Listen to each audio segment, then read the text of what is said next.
Short ஆன்சர்ல 4th கொஸ்டினும் 6th கொஸ்டினும் பார்க்க போறோம். 4th question, give an example for conditioned reflexes. Page number 224ல இதுக்கான answer இருக்கு. இதுல இருந்து இது வரைக்கும் எழுதினாலே போதும். ஆனா இதை புரிஞ்சுக்கிறதுக்கு சிம்பிள் ஆர் பேசிக் ரிஃப்ளெக்ஸ்னா நம்மளுக்கு என்னன்னு தெரியணும். அக்வயர்ட் ஆர் கண்டிஷன் ரிஃப்ளெக்சஸ், இதுதான் நம்மளுக்கு ஆன்சருக்கு தேவை. சிம்பிள் ஆர் பேசிக்னா அதை நம்ம செய்யறதுக்கு, ஏதோ ஒரு விஷயம் நம்ம செய்யறதுக்கு, ஆக்ஷன் பண்றதுக்கு அதை நம்ம திங்க் பண்ணவே தேவையில்ல. நார்மலாவே நம்ம பிறப்பிலே அது வந்திருக்கும், அதை நம்ம நார்மலாவே செய்வோம்னு அர்த்தம். ஃபார் எக்ஸாம்பிள், இரும்புதல், இல்ல நம்ம கண்ணுல வந்து டஸ்ட் பட்டுருச்சுன்னா கண்ணை வந்து சிமுட்டுவோம்ல, அதுக்கு பேர் வந்து விங்கிங்னு சொல்லுவாங்க. இதெல்லாம் வந்து பேசிக்கா நம்ம பண்றது.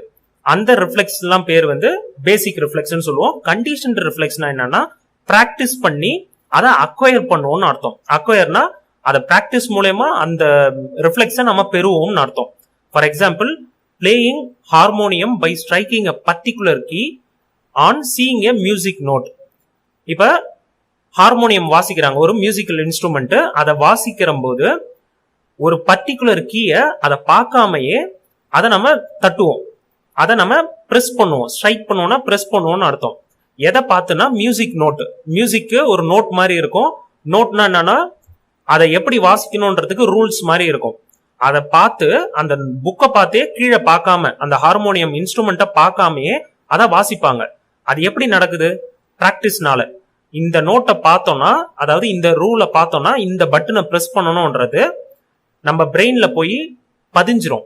அந்த ரிஃப்ளெக்ஸ் வந்து acquired reflex or condition reflex. கண்டிஷன்னாலே என்னன்னா அர்த்தம்னா, பிராக்டிஸ் பண்றதுனால கிடைக்குது, கத்துக்கிறதுனால கிடைக்குதுன்னு அர்த்தம். அக்வயர்ட்னா அதுல இருந்து பெறுகிறோம்னு அர்த்தம். ரிக்வயர்டு கான்சியஸ் ட்ரைனிங் எஃபர்ட், அதான் ட்ரைனிங் மூலமா கிடைக்குது, பிராக்டிஸ் மூலமா கிடைக்குது.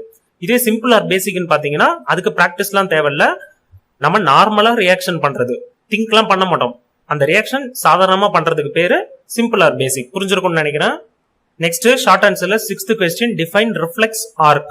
ஆர்க்னா வழின்னு அர்த்தம், பாதைன்னு அர்த்தம். பேஜ் நம்பர் 224ல இதுக்கான ஆன்சர் இருக்கு. இதை நம்ம ஏற்கனவே டீடைல் 3லயே படிச்சிட்டோம், 3rd டீடைலே பார்த்துட்டோம். இருந்தாலும் திரும்ப சொல்றேன். the pathway taken by nerve impulse to accomplish reflex action is called reflex arc. ஆர்க்னா பாதைன்னு சொன்னேன் ஏற்கனவே, வழி. இப்ப நம்ம மேல ஷார்ப்பா ஏதோ ஒரு பொருள் வந்து படுது, அது பட்ட உடனே நம்மளுக்கு வலிக்கும். வலிச்ச உடனே அந்த இடத்துல இருந்து கையை எட்ட எடுப்போம், அந்த இடத்துல இருந்து நகர்த்துவோம். இது எப்படி நடக்கும்னா, அந்த பின்னு நம்மள ஷார்ப்பான பொருள் வந்து நம்மள குத்தின உடனே நம்ம பிரெயினுக்கு சிக்னல் போய் அந்த பிரெயின்ல இருந்து சிக்னல் திரும்ப கைக்கு வந்து கையை எட்ட எடுங்க அப்படின்னு சொல்லும். ஸோ இந்த சிக்னல், அதுதான் நர்வ் இம்பல்ஸ்ன்னு சொல்லுவோம். நரம்பு வழியா அந்த இம்பல்ஸ் வந்து போயிட்டு வரும். அந்த வழிக்கு பேரு தான், வழியை தான் பாத்வேன்னு சொல்லுவோம். அதுக்கு பேரு தான் ரிஃப்ளெக்ஸ் ஆர்க். அதை செயல்படுத்துறது, இந்த செயலை ஃபுல்லா செய்யறதுக்கு, ரிஃப்ளெக்ஸ் ஆக்ஷன் நடக்கிறதுக்கு. ரிஃப்ளெக்ஸ்னா நம்மளுக்கு ஏற்கனவே தெரியும். இப்ப ஏதோ ஒன்று நடந்ததுன்னா, ஏதோ ஒரு பொருள் குத்துச்சுன்னா அந்த இடத்துல நம்ம கையை எடுக்கணும், அதுக்கு பேர் தான் ரிஃப்ளெக்ஸ்.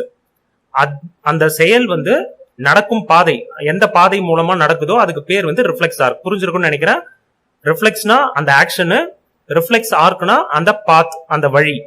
அதன் வழியா தான் அந்த சிக்னல்லாம் நம்ம உடம்பு உள்ளாரையும் சிக்னல் போவோம், அதுக்கு பேர் இம்பல்ஸ்ன்னு சொல்லுவோம்.